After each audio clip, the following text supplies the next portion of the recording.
ចាថ្ងៃនេះបងប្អូនយើងធ្វើមន់ដុតជាយងជែកបងប្អូនចានេះជាយងជែកមួយផ្លែមន់យើងមានមួយក្បាលមន់ស្រែបងប្អូនចាហើយទឹកជ្រលក់ខ្ញុំធ្វើម្ទេសបុកជាមួយនឹងខ្ទឹមសរបស់យើងនឹងរបៀបទឹកជ្រលក់អ្នកសៀមរាបបងប្អូនចាហើយ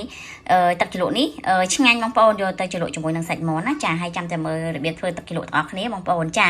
មុននឹងធ្វើខ្ទឹមសហើយនឹងម្ទេសរបស់យើងយកទៅលីងសិនណាបងប្អូនចាហើយគ្រឿងផ្សំផ្សេងៗទៀតចានេះខ្ញុំយកសាច់មន់ទៅប្រឡាក់ទុកផ្អាប់ប្រហែលជា10នាទីសិនបានយកទៅដុតជាមួយនឹងជាយងជែកអញ្ចឹងណាបងប្អូនទឹកស្អ៊ីវចាបងប្អូននេះទឹកស្អ៊ីវបងប្អូនចាទឹកស្អ៊ីវដាក់មកល្មមទៅចាប៊ីចេងបងប្អូនប៊ីចេងចាស៊ុបខ្នុរបងប្អូនប្រឡាក់ល្មមទៅបានហើយកុំឲ្យប្រៃពេកអញ្ចឹងព្រោះយើងមានទឹកជ្រលក់ដើម្បីជ្រលក់ជាមួយនឹងសាច់មាន់របស់យើងទៀតអញ្ចឹងណាបងប្អូនបងប្អូននេះទឹកឃ្មុំខ្ញុំអត់ប្រើស្ករសខ្ញុំប្រើទឹកឃ្មុំបងប្អូនចាដាក់មកល្មមទៅបានហើយបងប្អូនចាហើយបន្តមកទៀតមកគឺប្រេងខ្យងបងប្អូនចាប្រេងខ្យងបងប្អូនមាន់យើងមានមួយក្បាលចាបងប្អូនលេខលោកគ្រឿងតាមហ្នឹងអញ្ចឹងណាបងប្អូនចាបន្តមកទៀតនេះគល់ស្លឹកគ្រៃហើយនិងស្លឹកក្រូចរបស់យើងបងប្អូនចា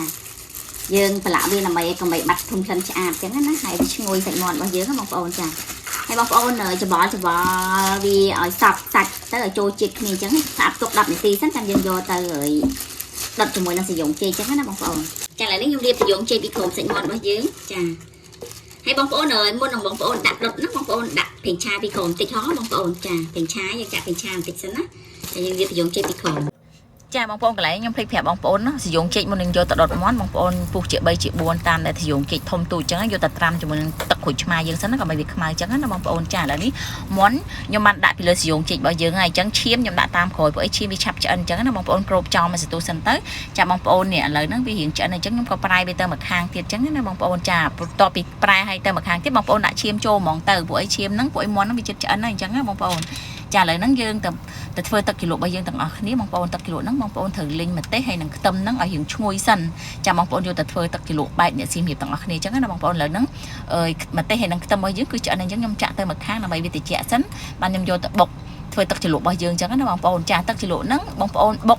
ចង់បានឲ្យម៉ត់ក៏បានចង់បានមិនសូវម៉ត់ក៏បានដែរអញ្ចឹងណាបងប្អូនតែសម្រាប់ខ្ញុំបុកអត់ឲ្យសូវម៉ត់ទេឲ្យដើម្បីវាឆ្ងាញ់អញ្ចឹងណាបងប្អូនហើយបន្ទាប់ពីហ្នឹងមកទៀតមកបងប្អូនដួសដាក់ចានទៅបងប្អូនផ្សំគ្រឿងដូចជាស្ករក្រហមទឹកចង់និយាយថាទឹកជ្រលក់ហ្នឹងបងប្អូនលាយស្ករក្រហមមិនឆ្ងាញ់ទេបងប្អូនចាបន្ទាប់មកទឹកត្រីហើយនឹងប៊ីចេង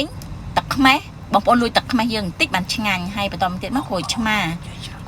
បងប្អូនដាក់2 3ចំណិតទៅដើម្បីលួចជាមួយនឹងទឹកជ្រលក់របស់ហ្នឹងហើយថែមទឹកបន្តិចបានហើយព្រោះអីកុំឲ្យវារាវពេកយើងអត់ឆ្ងាញ់ទេទឹកជ្រលក់ហ្នឹងអញ្ចឹងណាបងប្អូនចាភ្លក់រសជាតិដែលយើងចង់បាននៅប្រៃផ្អែមជូរឥឡូវយើងងាកទៅមើលមាន់របស់យើងចាមាន់របស់យើងបានឆ្អិនហើយអញ្ចឹងមកបងប្អូនទិញនេះធ្វើសាកញ៉ាំទៅបើពេញចិត្តវីដេអូខ្ញុំជួយ Subscribe ជេនែលខ្ញុំម្នាក់មួយផង